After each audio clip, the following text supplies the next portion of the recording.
Existe alguma área da sua vida que morreu? Em 1 Pedro, capítulo 5, versículo 4 diz: porque todo o que é nascido de Deus vence o mundo. E esta é a vitória que vence o mundo, a nossa fé.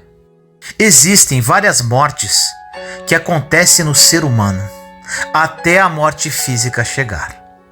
Existe a morte emocional e sentimental, porque foram abandonados no altar ou porque nunca foram amados, por falta de um pai, por uma rejeição ou falta de aceitação.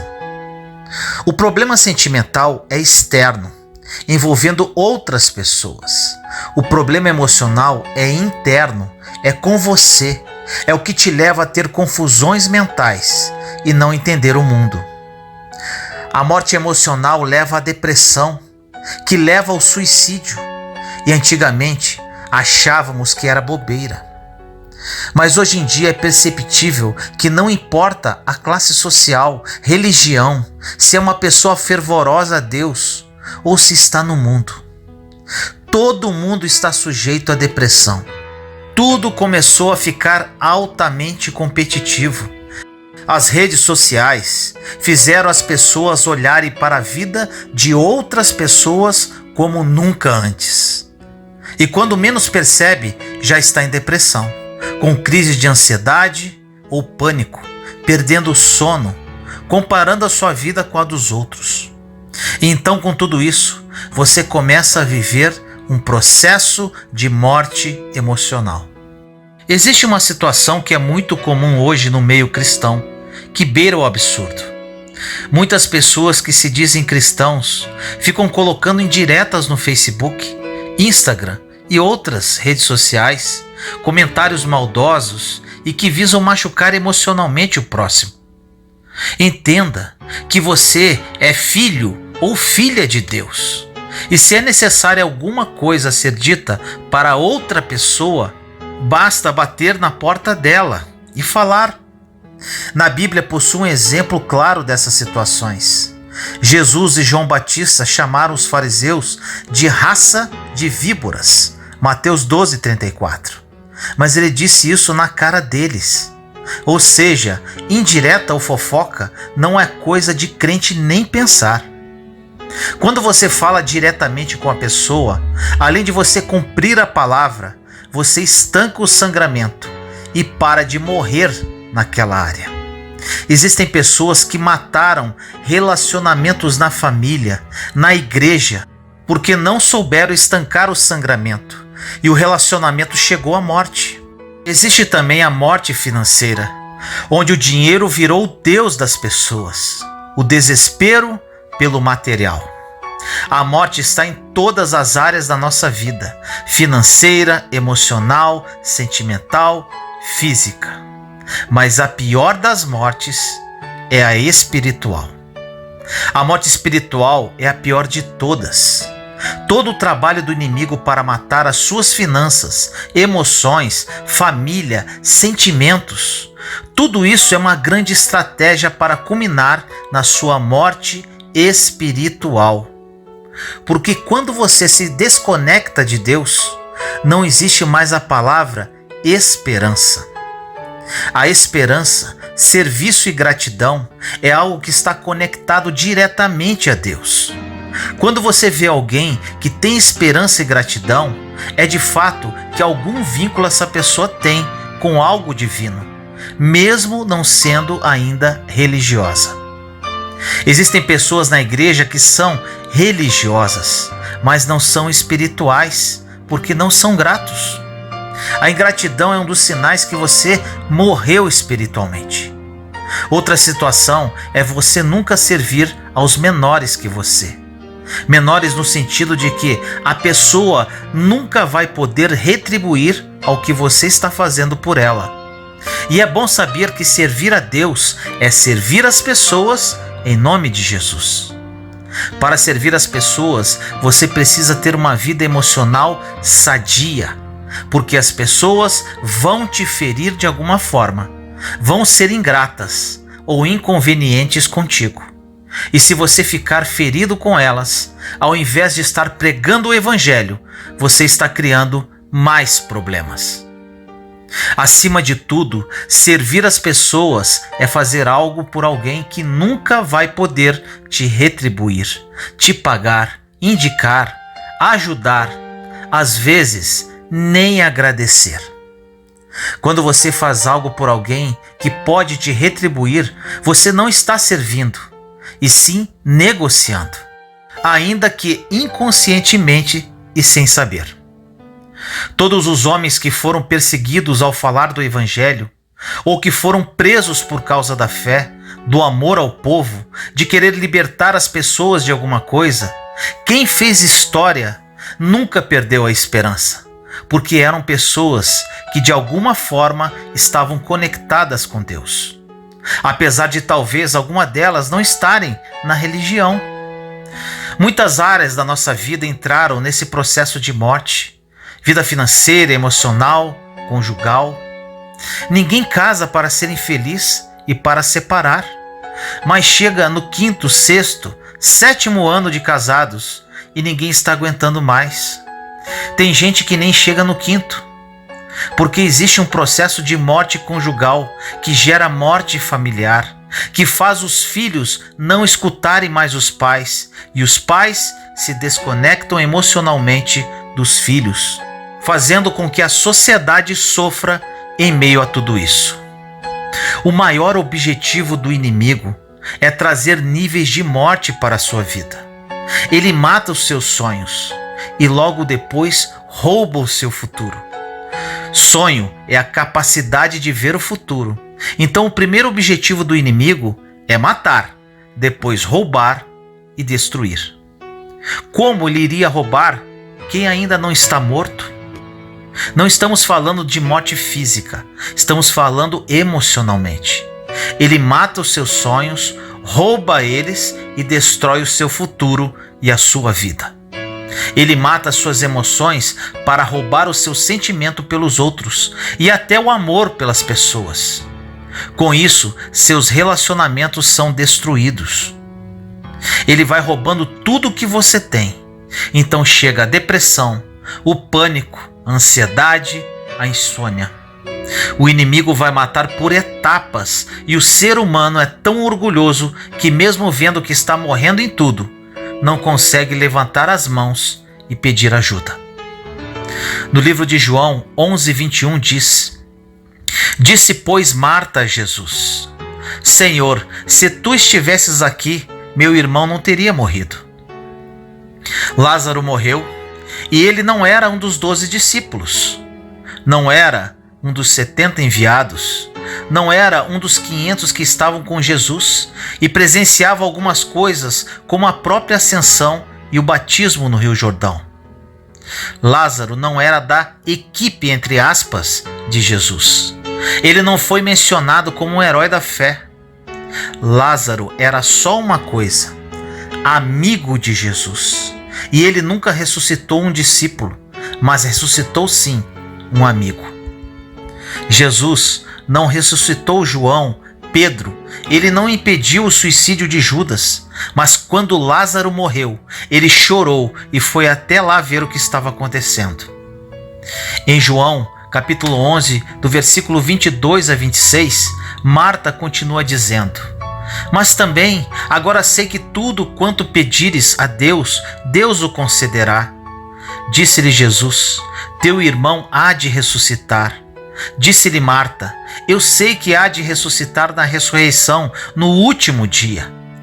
Disse-lhe Jesus: Eu sou a ressurreição e a vida. Quem crê em mim, ainda que esteja morto, viverá. E todo aquele que vive e crê em mim nunca morrerá. Crês tu isto?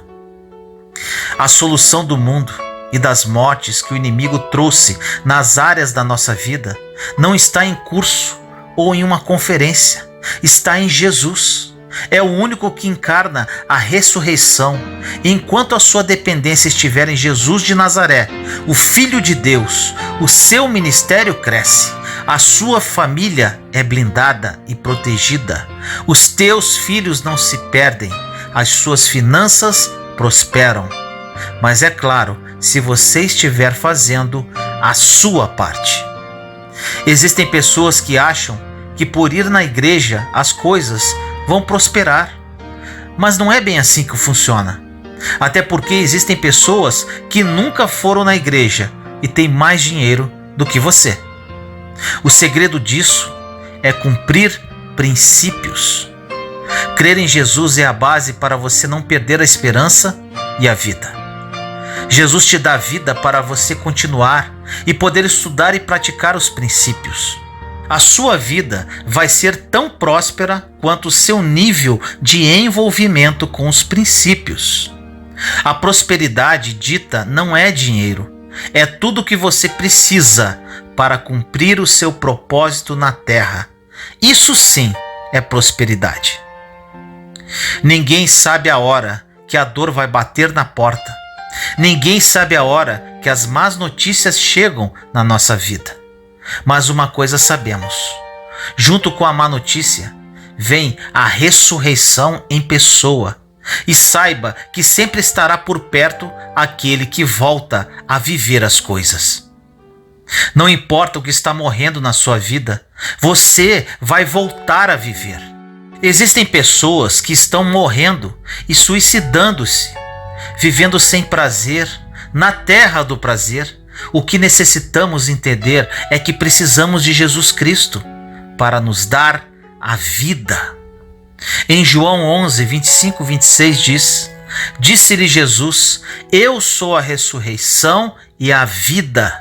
Quem crê em mim, ainda que esteja morto, viverá. E todo aquele que vive e crê em mim, nunca morrerá.